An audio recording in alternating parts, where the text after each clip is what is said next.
All right, so thank you, Council, for your patience. For everyone that's been waiting for us to return, thank you so much. So I'm just going to take a moment to read our territory acknowledgement. We would like to begin by acknowledging that the land on which we gather, land on which we are broadcasting from today, is the land traditionally cared for by the Haudenosaunee, Anishinaabe, and Chinootan people. We also acknowledge the enduring presence and deep traditional knowledge and philosophies of the Indigenous people with whom we share this land today. And I realize that reading territorial acknowledgements, because they're the same language each week, it may seem as though it's just a rote, but I have to say that I do think it has really helped me personally to kind of pause and think about the territory that we live and work on. And it's something that I take away with me too when I'm at work, and I think, gee, even if I'm giving a presentation to my colleagues, maybe we should pause and kind of give some truth to that. So I think it's really helped me personally to think about it more often. So I just wanted to share that because every time I read it, I think I've heard your words to say, please think about these things, and I just thought I'd share that. In terms of the moment of reflection, this is also very meaningful to me too, given that it was first delivered in an invocation by Lynn Wollstonecraft, and I think she was a friend to many in this room. At the beginning of this council meeting, we paused to think about the needs of our community. May we show wisdom and compassion in all our decisions. A disclosure of pecuniary interest and the general nature thereof. Council, I think it's just me and I'm just going to declare on item number 11A, formal public meeting for zoning bylaw amendment Z2407. Related to my place of employment outside of the city. And with that, we're moving into the development charge bylaw, and I'm going to turn it over to Michael Pugliese to lead us through this. Thank you. Thank you. Welcome, Council. We're here to provide an update on the development charge bylaw update process that we've been undertaking the last few months, a progress report, and we're at a point where we need to consider some key checkpoints in terms of the process of developing that background study. Our consultant's been engaged with us for several months now, and they've prepared a short presentation to walk Council through the process at a high level.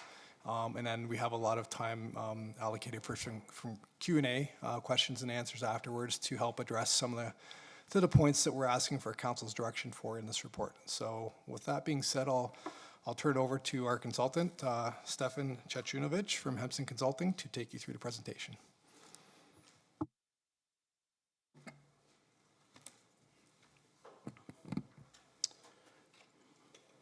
Well, thank you, Madam Chairman, and thank you, Michael.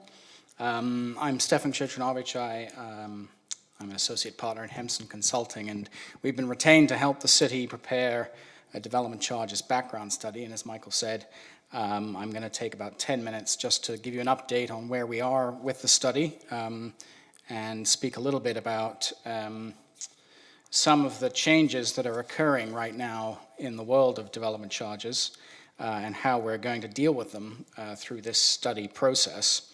I will touch briefly at the beginning on sort of what development charges are and how they work, but I won't get into it in too much detail, and happy to answer questions if there are more detailed questions about that. I do want to spend time speaking about some of the changes to the legislation and perhaps even the politics of development charges. There's been a lot of legislative changes that have occurred since your bylaw was last updated in 2019. Including the most recent bill, Bill 17, which received royal assent only a few weeks ago. I'll touch on some of those changes in a couple of slides. I also want to show you sort of how development charges are used in Waterloo and what they are collected to pay for, and how those charges compare to the charges that are imposed in other cities in the region and a bit further afield as well. And then we'll finish up just talking a bit about the work schedule.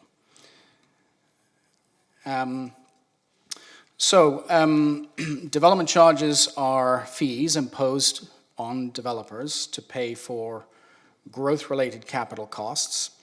So it's capital costs only, not operating expenditures, and only to the extent that they are related to expanding infrastructure, expanding facilities, to meet the needs of new development in the city.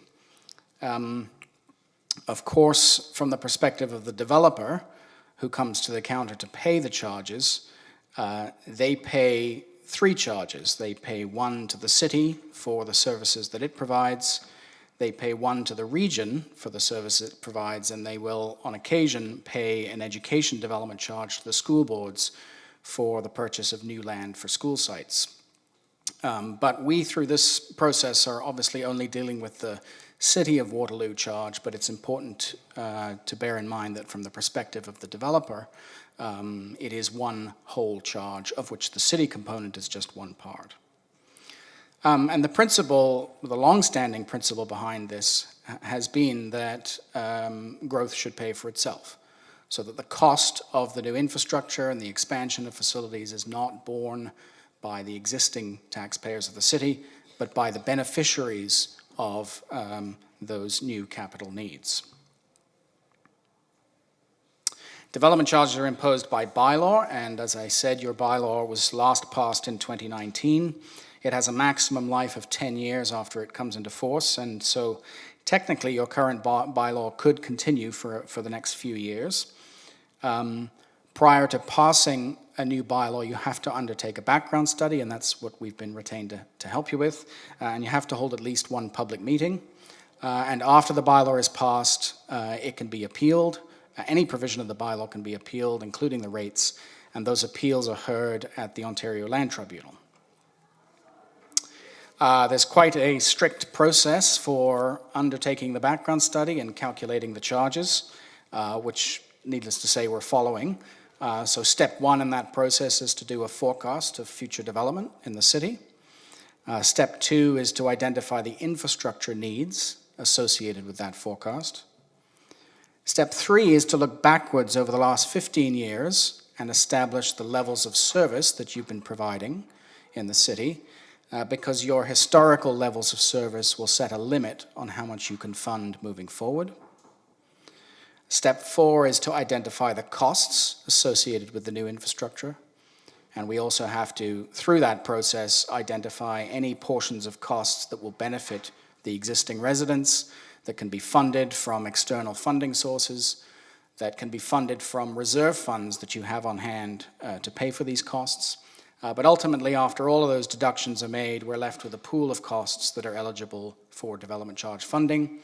And they're charged as a charge per unit on the residential sector and as a charge per square foot of new building space on the non-residential sector. One of the requirements of the development charge legislation is that any growth-related capital costs that are included in the charges be a reflection of council's intentions to build new infrastructure. And if you look on the right there, you can see the language which sort of states exactly how that intention is supposed to be articulated. It must be in an official plan or a capital forecast or a similar expression of your intentions. And so one of the recommendations that's in the package you've received today is to direct staff to proceed with a background study on the basis of the list of projects that are appended to your council package. And that list of projects is a reflection of your current capital forecasts. And we're hoping through this process, including through the recommendation today, that we can get declarations of your intentions to continue with your capital forecasts and building this kind of infrastructure. And we will be coming back to your expressions of your intentions many times through the process. Another requirement of the legislation is that the study consider the use of area-specific charges to reflect different needs for services in different areas. And area-specific charges are quite common in Ontario, but they're only used in very specific circumstances, usually only where there's a new area of development to be opened up in a greenfield context at the edge of a city, for example. And they're really only used for water, wastewater, and stormwater services, because those are the services where you can delineate on a map exactly where the benefiting area of a pipe or a stormwater catchment area is. So for the vast majority of services that you impose a charge for, like roads and libraries and parks and recreation facilities, all of the residents have access to all of the facilities.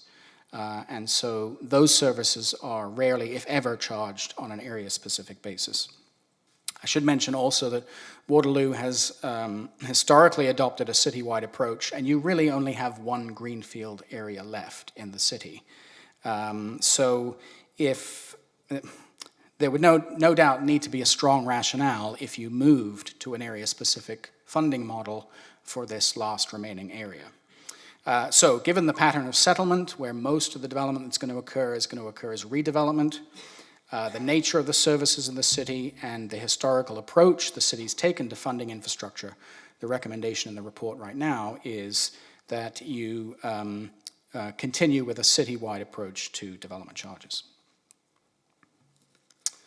I don't want to spend too much time on Bill 17. Suffice to say that the changes that took effect in the last couple of weeks have very little bearing on how we're going to do the background study.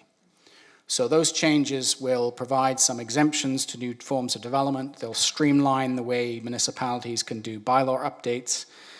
They will change, in some respects, the way payments are made, so they will allow residential development to pay later in the building process at occupancy rather than building permit. But those immediate changes really don't change the way we calculate the charges. What Bill 17 does, which is very important for us, is that it creates regulatory powers for the minister to make changes to how some costs can or cannot be included in the charge, how the allocation of costs between benefits to existing residents and new development can be determined, and some perhaps standardization of the way the studies are formulated and drafted and how your annual reports are issued.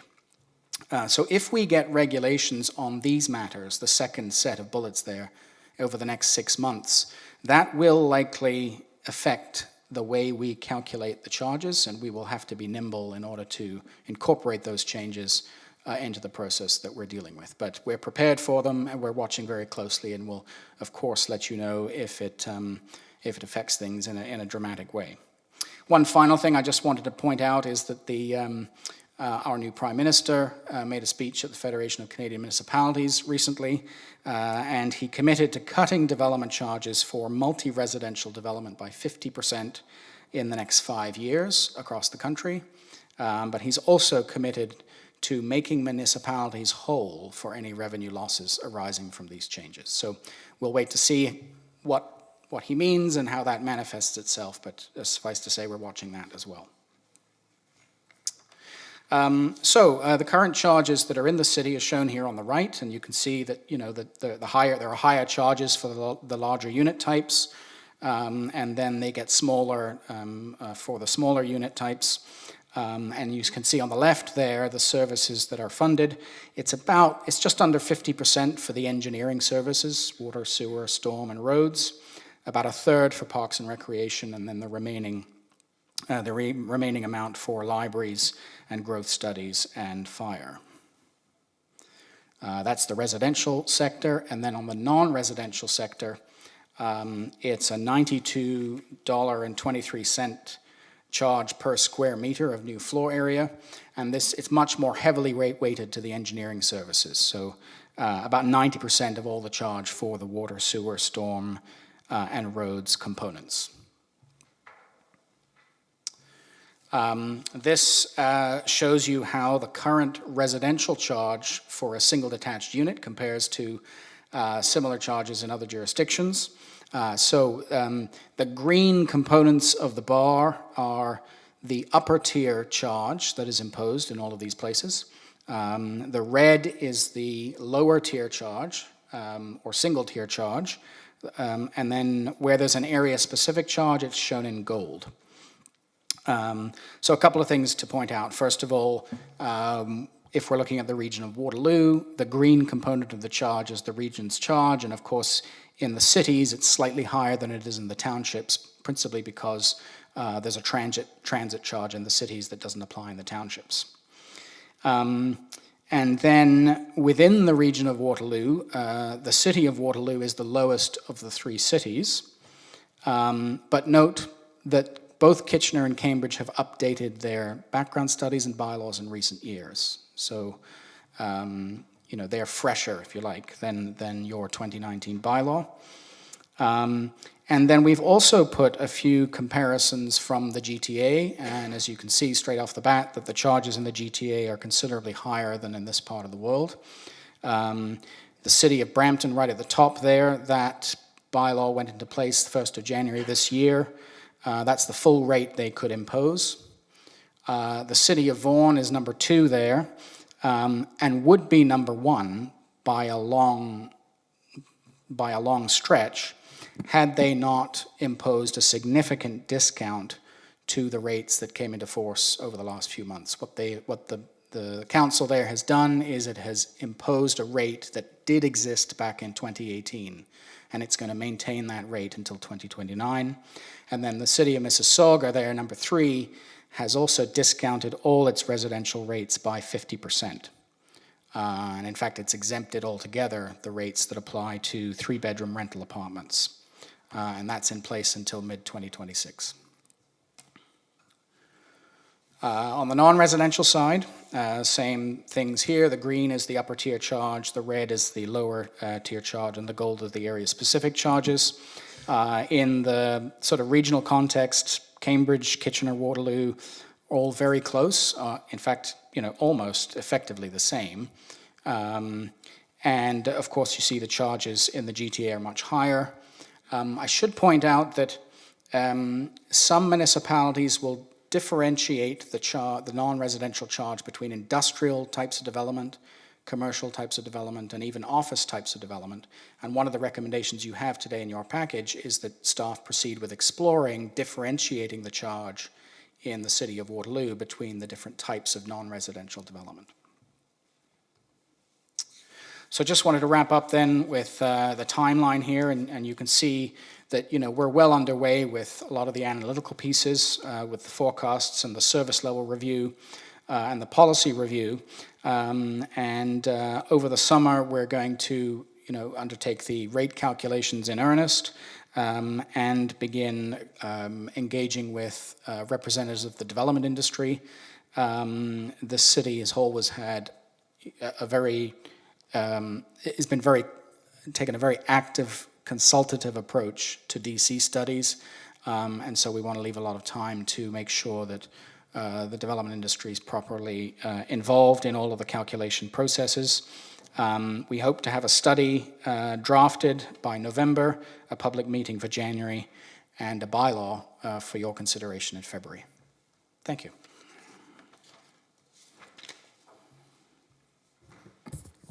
Thank you very much for your presentation. We did need to take a quick pause between your presentation and questions, if that's okay, Council. We just need to take a quick picture, and then we're going to come back to questions. I can tell you right now that I know I'm very interested to better understand how Vaughan and Mississauga are doing what they're doing.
recording answers.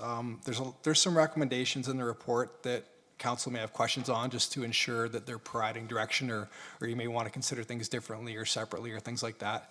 So I think at this point, like, we can probably just open it up to questions from council if you want to have a deeper dive, or if you want Stefan to elaborate further on some things from the presentation, we can do that, and just kind of go in that sense. But ultimately, we'd like to have the report.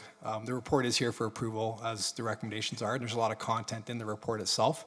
So if there's questions on the report, I'm happy to answer them. If there's things that our consultant can assist with, that's great as well. Or we do have some staff here as well if there's questions about some of the capital projects that are in the appendix and things like that. Yeah, no, I think that's great. I did, Councillor Wright. Yep. Thank you. Through you, Chair. I do have a couple of questions that are kind of related, I think, to recommendation 3, where it says that council, after considering the use of area-specific development charges, approves the continued long-standing practice of imposing development charges on a uniform citywide basis. And what I would like to have clarification on is this balance we have between very, very limited greenfield development, which is incredibly costly, and the increasing intensification in our city, where we're going to really need to prioritize refurbishment of existing infrastructure or replacement of existing infrastructure. And so what I'm looking for is just greater clarity on how DCs will be applied in that way, and what the advantages are, I suppose, of being citywide versus area-wide or area-specific when we have such limited greenfield. And then the second question I have, so you can ask me to repeat this question afterwards if you need to, but in some parts of Canada, DCs are applied on a per hectare basis rather than a per unit. And so I'm just curious about what the advantages of both are. Thank you.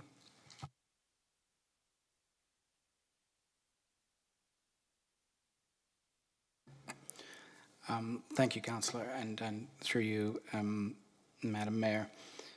So on the area-specific question, so if the city continues with its current approach, then all development, regardless of where it occurs in the city, pays the same rate. So to the extent that the city has to make investments in refurbishing or upgrading, should we say, infrastructure in the downtown core to facilitate new development, then the greenfield developers, as well as the redevelopment in the core, would pay the same rate, and some of the revenue collected would be used for those projects.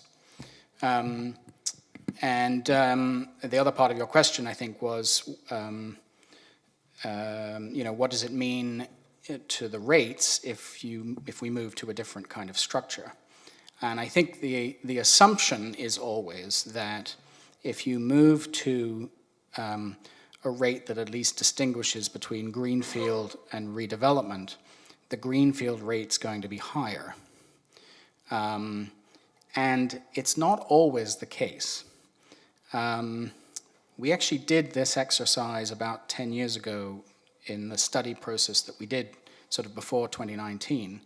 And what we calculated an area-specific rates, and we found that they came out to be almost exactly the same.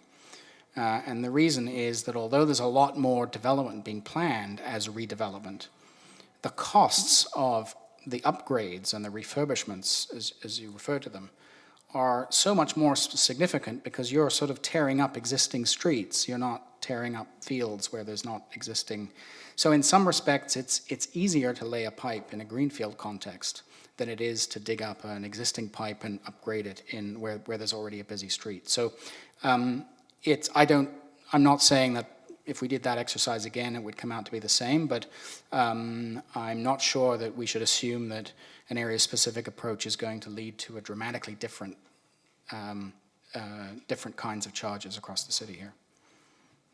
And sorry, your second question about the way the charges are imposed.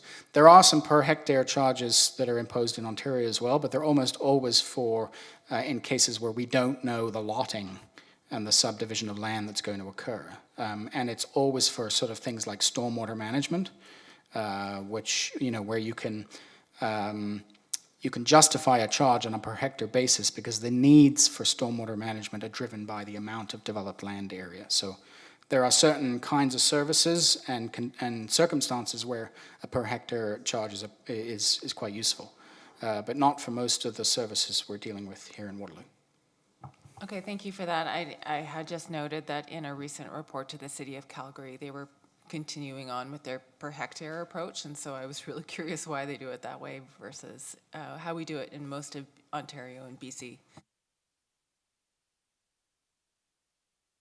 Yep, Mr. Puglisi.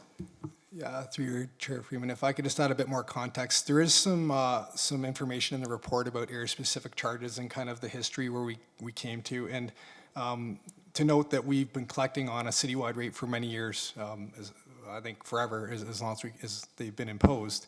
Migrating to an area-specific charge could cause some complications with the projects that are going to be area rated because we've been collecting for them many years on a citywide rate, and there's ability to have a bigger pool of dollars with a citywide rate to invest in different areas as the need arises, and another thing is just the administration supporting an area-specific charge. It's like having two bylaws within the city. But I just wanted to note that part about transitioning from citywide to area-specific with projects that have been in the books for a number of years now. We've been collecting on a citywide basis. So just wanted to add that context to what Stefan added. Thanks. No, that's great, thank you. Councillor Wright, did you have another question? Councillor Bodley. Thank you. Through you, Chair Freeman. I have a handful of questions, so maybe I'll do my first couple and then see if there's anybody else.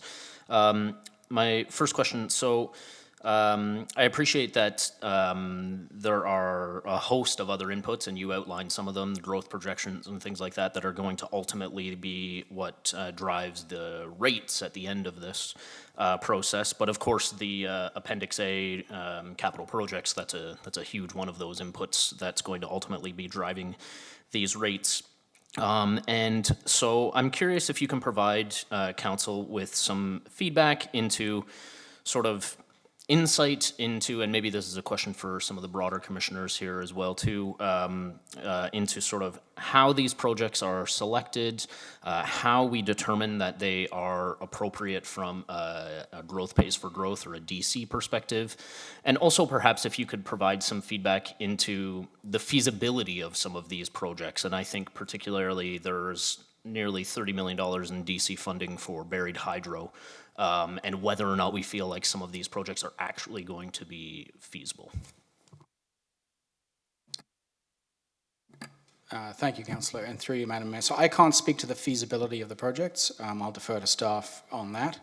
And I will pass it over to staff to speak about sort of, the Barry Hydro project and that sort of thing. But fundamentally, the basis of the project list that you see in Appendix A is your current 10-year capital forecast. So I don't think if there are any projects that have been introduced to this process that are not in the capital forecast, they're going to be very minor, and I know Michael knows them off by heart, I'm sure. But that's the basis of the project list. Which is a very good thing, and to the extent that there are projects beyond the 10-year capital forecast, they've been identified in engineering master servicing plans. So I don't think for certainly any of the major projects we are introducing something new that council won't have seen through a master plan or through a capital budget update. Through you, Chair Freeman, to Councillor Bodley, just to expand on what Stefan noted there is, there are a few projects that have been added to Appendix A, but these are projects that would have been brought before council in other ways. So as an example, the Albert McCormick expansion Phase B is a project where we had sought council direction to look to include that in the background study. In the case of the burial of hydro, if we go back to the 24 to 26 capital budget, it's noted in that project sheet that our intention would be to look at the viability of adding that to the development charges at the next opportunity. So in terms of the feasibility, Michael and the team worked very closely with all the areas to identify their growth-related needs, and then this appendix and the report was brought forward the extended corporate management team in May, where we kind of did a bit of a vetting of the project list. And the list that is before you today, we did make some adjustments. There were a few projects, without seeing the rates, obviously, that's the big piece of this puzzle that will come later in the process. There were a few where with CMT support, we did push back a little bit. And so there were some projects that were scaled back and a couple that were dropped altogether, just given the magnitude of the ask and also, the connection to growth. So hopefully that helps expand a little bit on the projects, but if there's any specific questions on an individual project, we'd likely want to defer to the commissioner or to the directors, many of which are in attendance today. Thank you.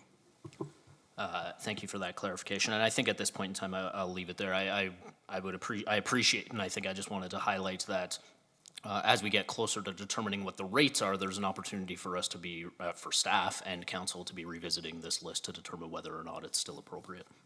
So thank you for that. My second question, if I may, through you, Chair Freeman, is sort of, and you alluded to this, around the politics piece around development charges of late. I will note, I guess, to start this commentary, that there's been a lot of discussion from a variety of municipalities across Ontario, and it's obviously, to your point, been in the national lexicon here around things like DC freezes, which seems a bit disingenuous when we start looking at where the rates are in some of these places where the DCs have been frozen at 2.5 times the rate that we have here in the city of Waterloo. So I wanted to put that out there. But my question that ties to this is, I'm wondering if there's also been some, from a political perspective, discussion around municipalities sitting on DC reserves and not spending this money, and spending it on frivolous and unnecessary things. And I'm wondering if staff might be willing to or yourself might be willing to provide some commentary on where we sit at the city of Waterloo in terms of our DC reserves, and any comments on that.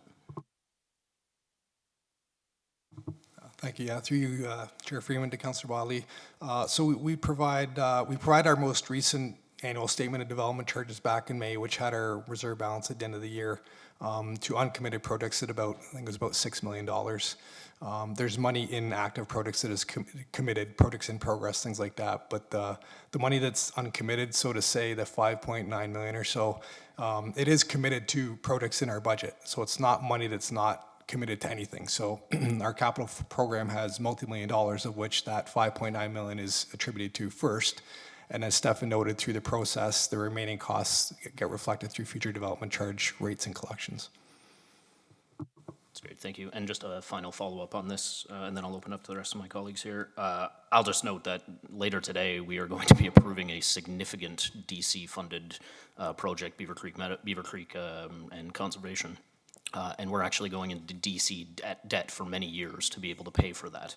And so just to the extent that that commentary may exist at other municipalities on sitting on reserves, that's not the case at the city of Waterloo. So thank you for outlining that. My last sort of piece on the political side of things when it comes to DCs is I would be interested, and maybe this is something that could theoretically come forward in the future. I won't dispute that development charges are an input into the sort of balance sheet for developers in our community in terms of whether they advance projects and at what time frame and how those projects go forward. I won't dispute that at all.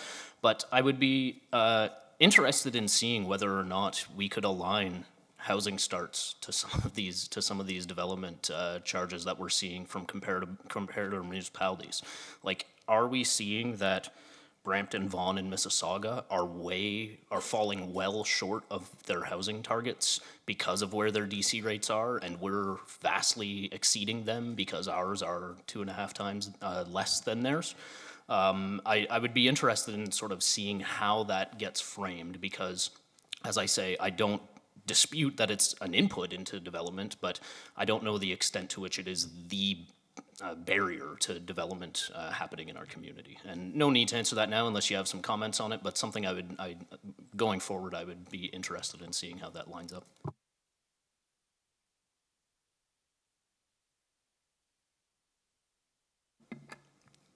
Oh, maybe I will, Madam Mayor. Can't help myself. It's an intriguing question. And of course, it's not a great time, it's a difficult time to be examining it because, you know, housing's ground to a halt across the province. It's not just certain municipalities.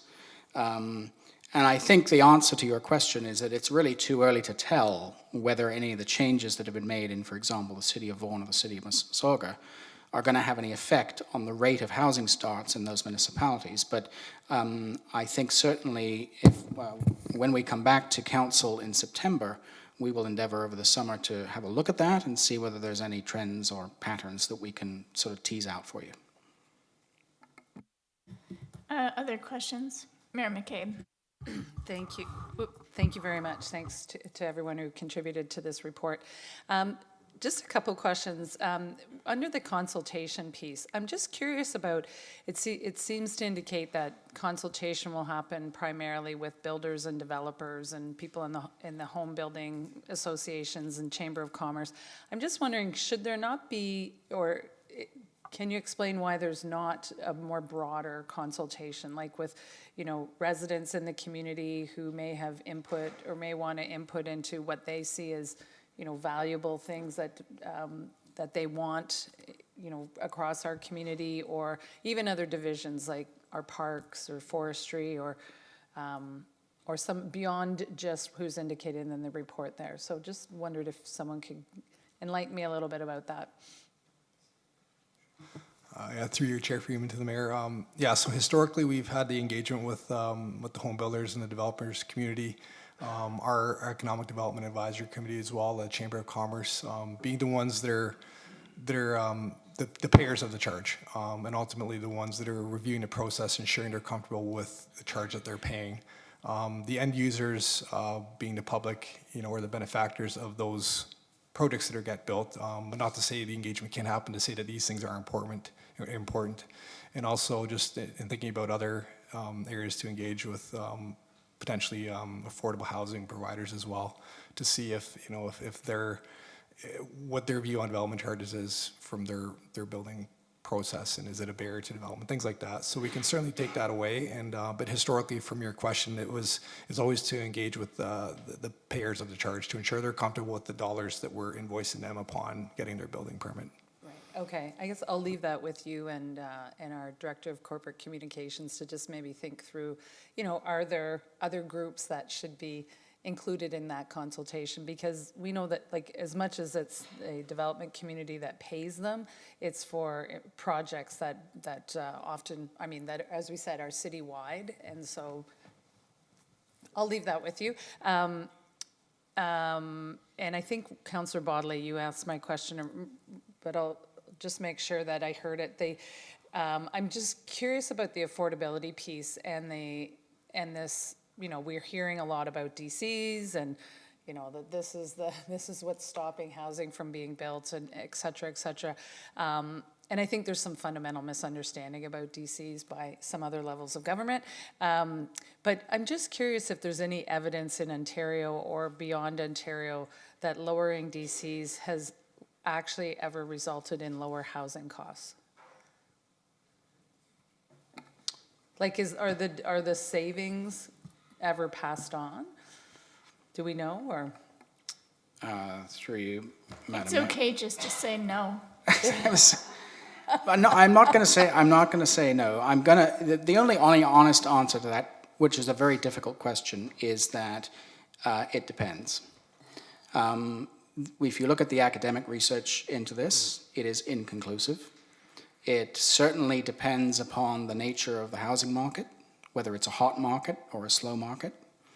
And the suspicion is that, you know, in a hot market, it doesn't get passed on, but in a slow market, it does, which is what we're in now, so worth bearing in mind. Also worth bearing in mind that traditionally in Ontario, and we've had DCs in place for many decades now, the fastest growing places have always had the highest development charges. So at a sort of macro level, it never seems to have stopped, you know, the fast-growing urban areas of this province from developing and proceeding in a swift way. Okay. Thank you. And can I ask one other question, unless there's others in the queue? Just this principle of growth pays for growth. And we know, we know the infrastructure pressures that we have, and we know how costs have escalated. In the report, the financial implications outlines that. Should we still be operating under that principle, that growth pays for growth? Because it feels like a little bit like a myth. And so I'm concerned about using that as one of the guiding principles. Through you, Madam Mayor. I do think that that phrase has been tossed around quite liberally. I think, that, however, that the fundamental principle of sort of municipal finance, which is, to the extent that we can set local taxes and user fees and charges for infrastructure on the basis of the benefits that are received by that infrastructure or those services. That still holds, and that's where the growth pays for growth principle is ultimately rooted, and that is that, to the extent that we can tie taxes and charges between the cost of infrastructure and services and the beneficiaries of those infrastructure and services, which is ultimately what we try and do with a development charge, then I think that principle is sort of foundational to a lot of local governance. And I think that I do agree with you that growth pays for growth is sort of applied to things that perhaps it shouldn't a lot of the time. But I still think that the benefits received principle of taxation is fundamental. It's a fundamental expression of fairness and equity, and it's ultimately what sort of dictates what we do here. We do not, for example, set a development charge on the basis of someone's ability to pay it, which is a very different kind of approach. I'm just wondering if staff, thank you very much for that. I'm just wondering if staff had a comment on that. Through Chair Freeman to the Mayor, I think Stefan covered it very nicely, but, maybe the phrase, growth pays for some growth, or growth pays for partial growth is maybe what you're alluding to is within the legislation there are some exemptions and certain things you're not able to collect on, and a more recent one through Bill 17 on long-term care homes, not likely overly impactful. But we are not, through the current process, able to fully recover all of our charges or all of our costs for the charge, and so therefore there is some costs that are being borne by other sources. And in our context, that's property taxes and user fees. So certainly the intention is that growth will pay for itself, but I think what we see is that there are some pieces that are covered through property taxes and user fees, and I think that's what you're referring to, Mayor, is maybe partially covers the cost of growth is the phrase we're looking for. Go ahead. If I could just add to that through you, Chair Freeman. So, and Stefan mentioned this at the onset with the presentation, is that the DCs fund the initial capital outlay of the growth. An important factor to consider is the operating cost to, say, build a new facility is paid with DCs, but the operating costs are through tax-based dollars. Future rehabilitation, maintenance dollars, replacement ultimately is tax dollars down the road. So just being mindful about the balance of growth versus rehabilitation is important for council and staff to consider. It's great when we can use development charges to build the initial asset, but then we have to consider that the life cycle and end to end of how we're going to pay for it when it needs to be rebuilt, or how we're going to fund any operating costs of that new facility or project down the road. So just additional context there. Thank you very much. Appreciate it. Other questions, council? Okay, I was going to make a brief comment too. I think that the comment that Councillor Bodley made in terms of the list of everything that's going to be covered, I think that would be worthwhile to kind of unpack a little bit more in a future workshop, because I don't know, I'm starting to get frustrated with the notion of buried hydro when we have hydro pollution with the LRT running through the downtown core.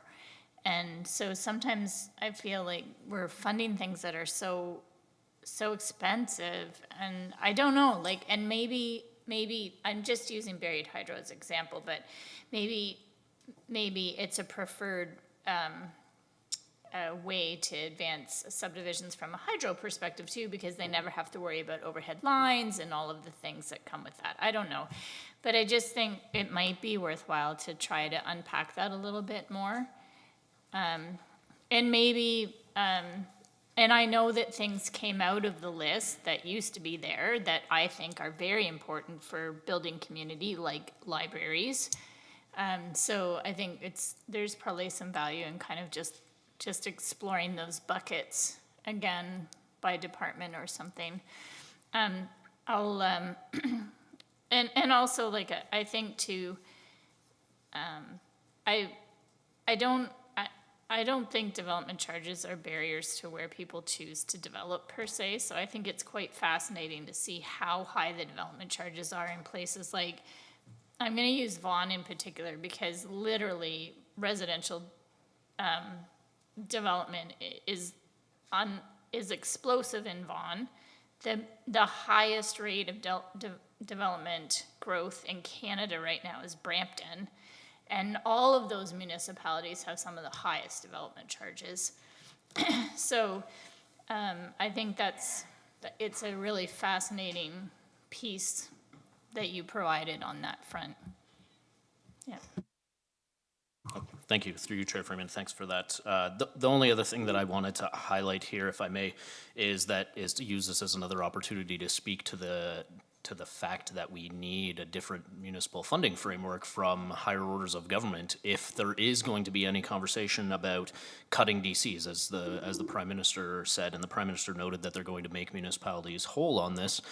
And excuse me, I wanted to highlight that there are plenty of provincial bills that have passed, and Brad had alluded to them, where we have not been made whole. There have been impactful changes to development charges already in Ontario, and there's a conversation about making us whole, but it seems to be nickel and diming the municipalities on all of these things that we are no longer allowed to charge for, no longer allowed to put in development charges, and yet we still have these costs. And I think this is the important takeaway for me, is that appendix, that list that's there, in a non-development charge world, that's an enormous property tax increase if we were to have to fund those projects. And the reality is that many, if not all of those projects would still need to be funded in order to have a vibrant community where our infrastructure is not crumbling.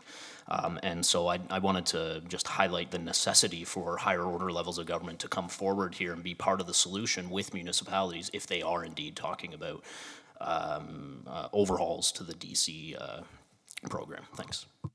Yeah, I think that's a really good point.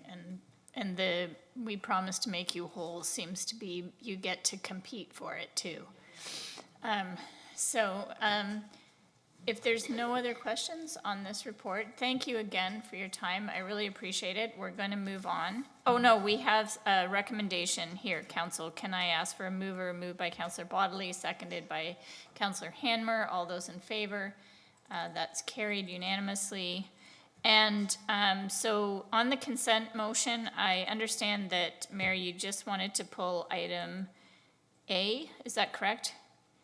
Yeah. To talk about the ANOVA piece? Yes, that's Okay. correct. So are you willing to move all the other items on consent? Sure, happy to. And then a seconder?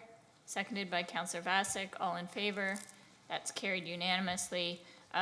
And although we would normally do the consent stuff later, I think just for ease of timing and when we come back at 6:30, that we can just move into our agenda there. Can we just address your questions on item A right now? Sure, that's fine. Just one question. I noted in the report that it indicated that Innova Power hydro investment income is projecting going forward from 2026 on. There's no projection, or there's concern about whether there'll be a dividend. So I'm just curious about what that might look like if that happens, that there is no dividend for the city. Like right now, we're about $1 million a year, plus or minus. So what would that do to our budget if that is the case going forward? Thanks. Through you, Chair Freeman, to the Mayor, thank you for the question.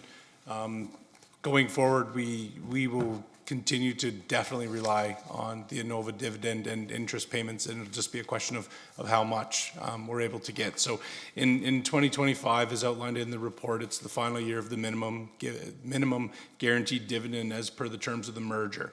So for 2025, the city is looking at a surplus to budget of $1 million, which will be allocated as per policy. But where the potential pressure lies is in the future. So for 2026 onwards, we'll no longer be guaranteed a minimum dividend, and the city of Waterloo, as a shareholder, along with all other shareholders, will receive a dividend payment based on 50% of Innova's net income. So based on current forecasts from Innova staff, that is looking like we may be seeing dividend and interest payments of approximately $3.6 million on an annual basis, and that's compared to the current budget of 3.7. So we are looking at a potential pressure or shortfall for a few years based on those current forecasts. At this time, we would probably recommend to council that, you know, we look to absorb that in the course of 2026 and 2027, and that we wouldn't make any budget adjustments at this time, and we would hope that that would recover back to the 3.7 budget target. But it is an area that we'll need to closely monitor, and we may need to adjust as part of future budget cycles.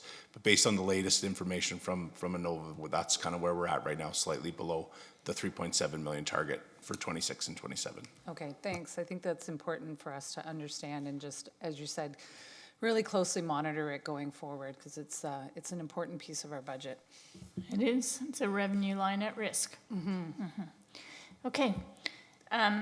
With that, can you move that motion, please? Sure, I'm happy to move that.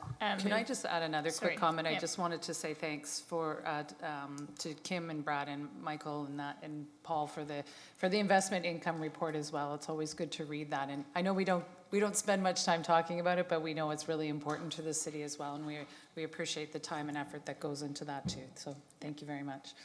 Great. Can you move that motion? I'll move that please? motion. And seconder? Seconded by Councillor Hanmer. All in favor? That's carried unanimously. And we're going to stand adjourned, council, until 6:30.